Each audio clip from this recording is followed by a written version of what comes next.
Welcome to In Pursuit 360, and today we're going to be talking about a new, at least new to me, version of a police interview.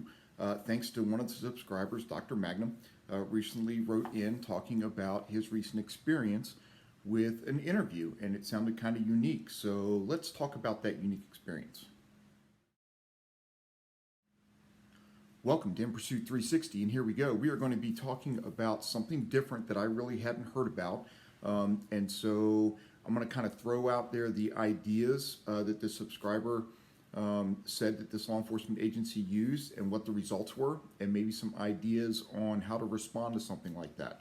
So apparently, Dr. Magnum, subscriber out there, thank you very much, appreciate it, wrote in that he went through a recent interview process with a law enforcement agency, and prior to the interview, they had him answer 6 oral, well, not oral, they're written, right? Written answers to some questions. So 6 different questions that he had to write out the answers to. Then during his interview, some of the questions that he was asked were based off of his answers.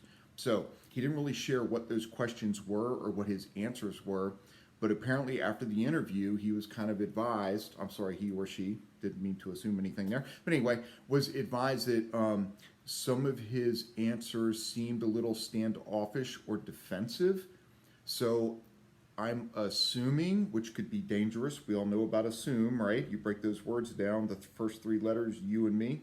Anyway, maybe it had something to do with the past, or an incident that occurred, or maybe a way that he decided or she decided to answer or handle a certain situation. So maybe it was a scenario-based thing.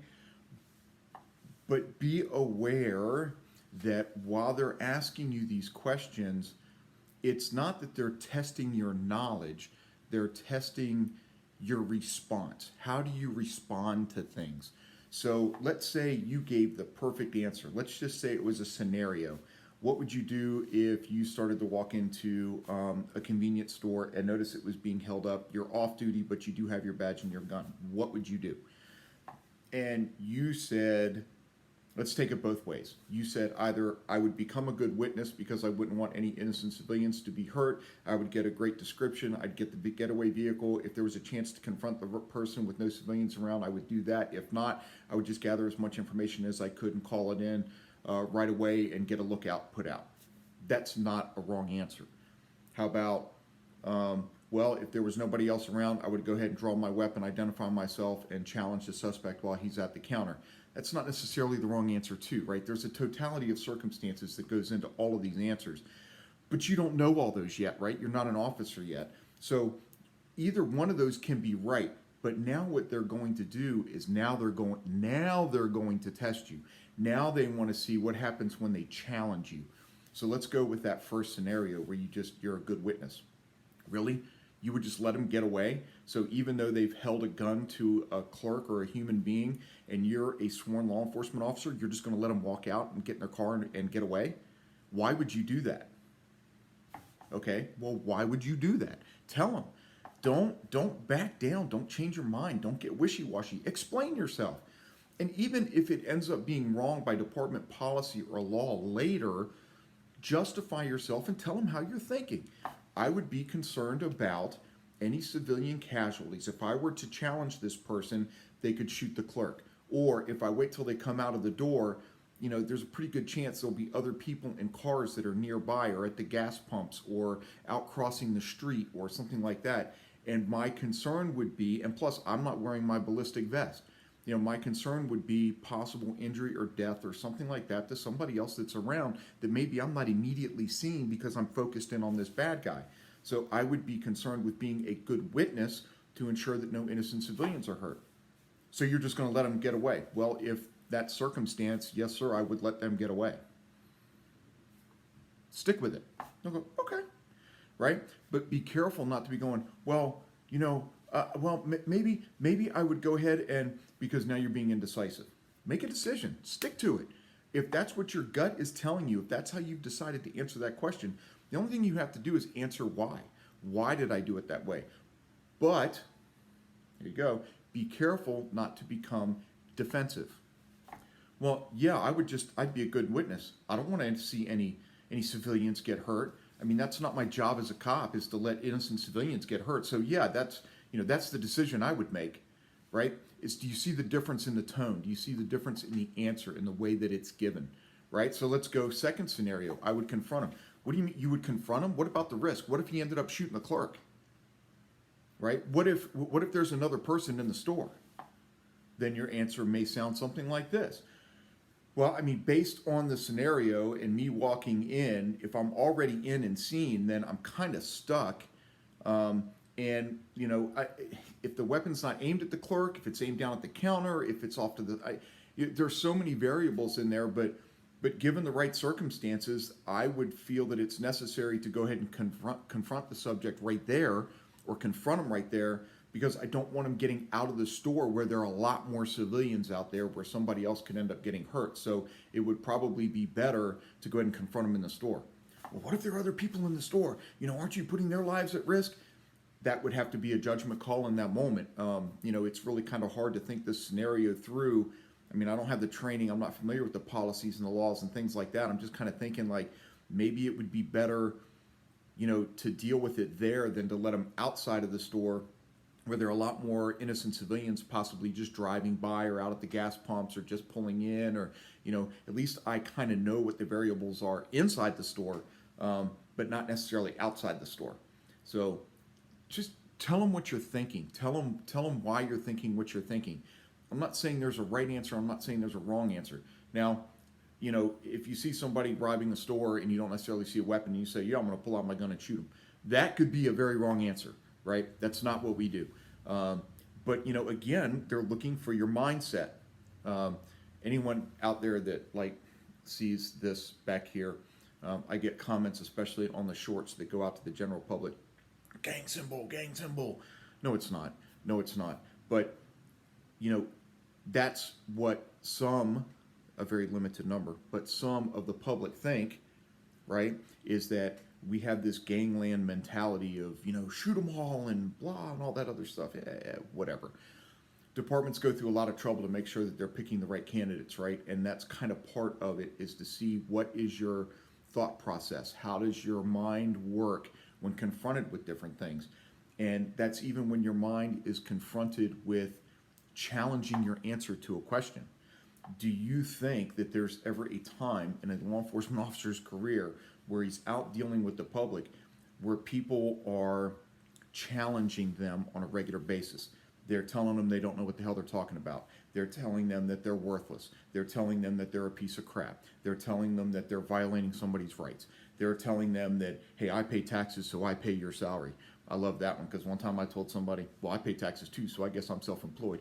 It was really a bad answer. It was a bad moment of mine, and I've never said it again, but I think it's kind of funny. Anyway, so yes, this happens constantly and regularly to law enforcement officers out there on the street. So the purpose of the interview questions and challenging your answers is kind of seeing what is your mindset going to be when you're challenged by the public, when you're out there working. So if you want to be able to answer these kind of questions, think about what your mindset is, right? Don't take them challenging your answer as personal. They're simply trying to see how your mind works. Just like if somebody out on the street challenges an officer's decision or incident that's going on at that moment, they can't take it personal, right? It's just them screaming at the badge. They're screaming at the man. They're screaming at the law. They're screaming at the leadership of the county or the city or whatever. That individual officer, they don't know that officer. They don't have any clue what they're like, who they are, anything else. So it's that officer's job at that point not to take something personal, to work through the situation and get out safely and perform their job and their duties the right way. So that's why these questions are asked the way that they are, and why they challenge you during the interview board to make sure that your mind works right, that your mind works in a way where you're not getting defensive. Because when you get defensive is when things tend to go wrong. So be careful with that. So I hope that works. I hope that kind of gives, sheds some light on kind of why some of the interview questions go the way they do, or why they might challenge you. again, remember, they're not looking for you to know the law. They're not looking for you to understand what the department's policies are and how you handle certain things. They want to see how your mind works, and then they want to see how your mind works when you get challenged or, put into a situation where you feel like maybe you're being attacked, verbally attacked, or your ideas are being attacked. How do you respond to that? Because it's going to show a lot about how you're going to respond on the street, because you will be verbally challenged and attacked out on the street dealing with certain situations. All right, this is the part where I tell you all about GSJJ. GSJJ reached out to me and asked if I would be interested in receiving some custom-made challenge coins so that I could do a review and possibly feature them on one of my videos or a couple of my videos. So I said, sure, why not? Let's see what we got. So I worked with GSJJ. I sent them some pictures. I sent them some ideas for some challenge coins. They reached back. We went back and forth a few times, exchanging ideas. Any delays in the process, quite honestly, were up to me. So I finally reached back out to GSJJ with a final proof approval. They sent me a proof of what the front, and what the back was going to end up looking like. And I'll get you some better pictures without the glare, right? So I sent them these pictures, and they reached back out with the proofs. I approved them, and then they made them and shipped them out. So the shipping took about 2 weeks, I guess, for me to get from the time of final approval for the order, 2 to 3 weeks, somewhere like that. And they actually came out really well. They've got a nice, good weight to them. The paint job is incredible. The badge, I'm going to try to get you a couple of really good pictures with this, but I mean, it's in great detail. So it's a Pentagon Police badge, and if you really look at it, each little part is carved out just like the real Pentagon Police badge is. So it's engraved, the color is perfect. I mean, they did an outstanding job.